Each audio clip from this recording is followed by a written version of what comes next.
alternate history be like? There are many pivotal events in human history, but all pale in comparison to the Finno-Korean Hyperwar. The Hyperwar was fought between the two great superpowers at the time, the Great Han Empire and the ancient Finnish Empire, also called the Proto-Finnic Holy Roman Khaganate. The commune of Lemuria had also briefly joined the war on the side of the Finns until they disappeared without a trace. Starting in 8245 and ending in 6172 BC, the war lasted 2073 years. Battles occurred across the planet's surface and orbital sphere. Both armies were evenly matched in technological advancement and experienced commanders, with the Han Empire utilizing proto-ninjas and Jedi Knights against the famed Ursine cavalry and pre-horse archers of the Finns. The Lemurians were the most destructive, unleashing arcane techno-sorcery onto the battlefield and horrors beyond comprehension. The war could be divided into 4 phases: the departure of the Nephilim in 8000 BC and the unexplained disappearance of the Lemurian people from Earth, the Huan Civil War in 6201 BC, which led to the collapse of the Huan Empire eventually, the Indo-European Rebellion in 6000 BC, which caused the Third Neanderthal Genocide, and finally the War on Autism, which is still an ongoing conflict today, in which the autism plague was unleashed on mankind. The most likely culprit was the last emperor of the Huan Empire, Emperor Kim Il-sung, first Huan who activated the Giza mass autism array before ending his life. This weapon of mass destruction ended the Finno-Korean Hyperwar with the Proto-Finnish Khaganate partitioned and Huan Africa ceded to King Weihwus I.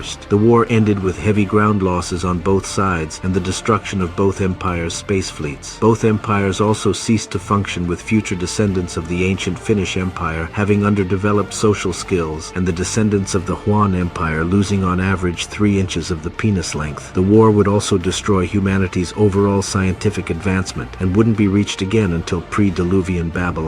The causes of this war are largely unknown. Some say both armies were fighting over their shared ancestral land of Turan. Some say the war was orchestrated by the dastardly scientist Yakub. Some even blame the now disappeared Lemurians. But after my research, I can safely say that you should subscribe to youtube.com/Master of Froffleness and his Patreon. Thanks for the money, dummies.